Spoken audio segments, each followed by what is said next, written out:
الله أكبر الله أكبر.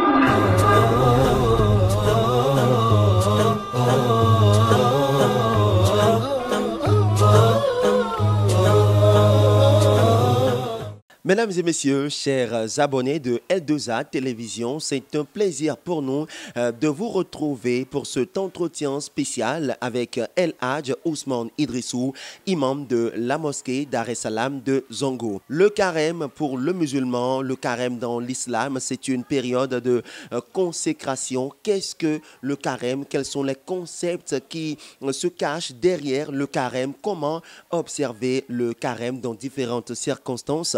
On en parle avec El Hadj Ousmane Idrissou. Bonjour. Bonjour, monsieur le journaliste. El Hadj, dans un premier temps, quand on parle de carême, qu'est-ce que c'est vraiment? Il y a une nuance. Quand on parle de carême, ça a trait au jeûne, à l'abstinence chez les chrétiens. Puisque là, on parle de 40. Ils avaient recommandé de faire 30. Le prophète Moïse, alayhi salatu wassalam, et après les 30, il a encore ajouté 10. Il a été demandé d'ajouter 10, ce qui lui donne 40. Et de là, le mot carême est sorti. Maintenant, en islam, c'est les 30 d'origine qu'on nous demande de faire. 30 ou bien 29 selon le mois, ce que le mois nous donne.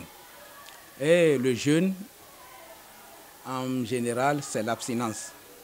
S'abstenir de manger, de boire, de tenir des rapports intimes, sexuels avec sa femme. Du lever de l'aube, l'apparition de l'aube.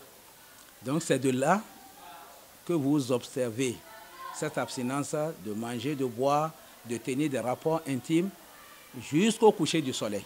Dites-nous, quel est le mérite de jeûner pour un célibataire et pour quelqu'un qui est en couple, légalement marié? Étant célibataire, tu es musulman, tu es capable, tu es sain mentalement. Tout ce qu'on a cité comme conditions là, si vous les remplissez, vous devez jeûner. Et quant aux mariés aussi, c'est comme ça. Mais dans ce cas, dites-nous, El Hadj, pourquoi enregistre-t-on beaucoup de célébrations de mariage juste avant la période de jeûne? Ça se remarque parce qu'il y a d'autres qui se disent, lorsqu'on est en couple, c'est encore plus facile. Puisque tu trouves quelqu'un qui est à côté de toi, qui peut préparer pour toi à manger au moment de Sahour et encore pour aussi dans la soirée pour la rupture. Ce n'est pas que l'islam oblige le célibataire nécessairement à se marier avant d'observer le jeûne. Donc c'est une coïncidence. Ici, c'est comme ça, les gens multiplient le mariage. Ailleurs, à l'approche du jeûne de Ramadan, les gens cessent de marier.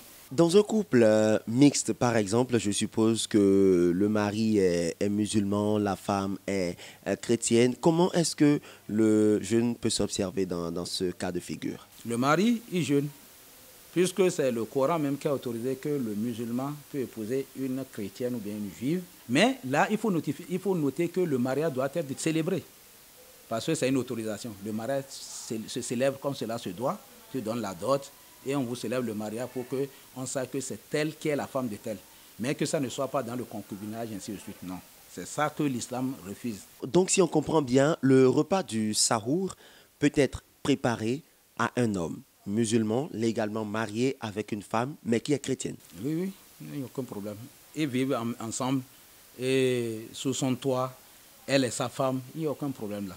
Dans le cas de figure où c'est un couple musulman, le mari est musulman, la femme également est musulmane, mais ils ne pratiquent pas la religion musulmane.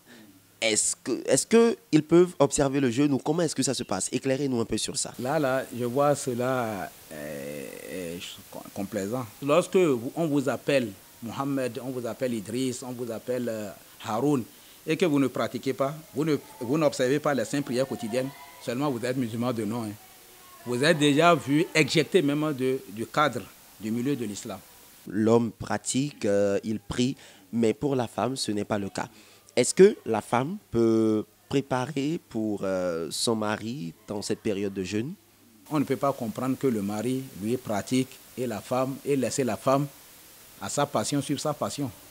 Là, c'est le mari qui est responsable devant Dieu.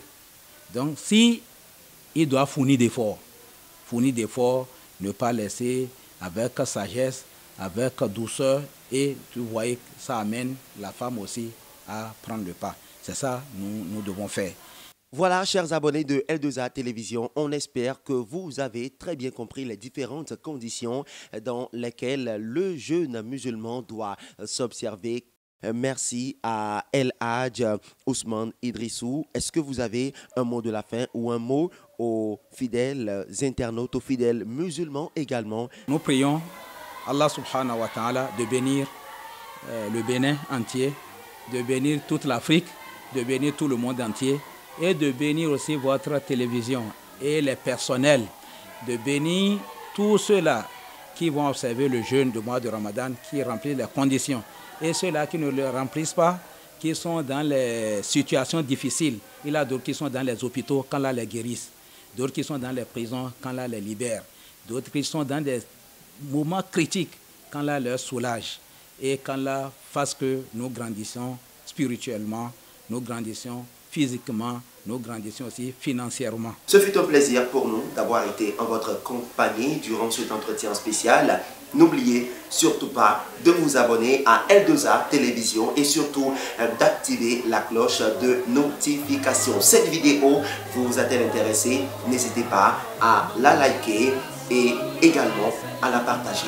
À très bientôt, toujours sur L2A Télévision.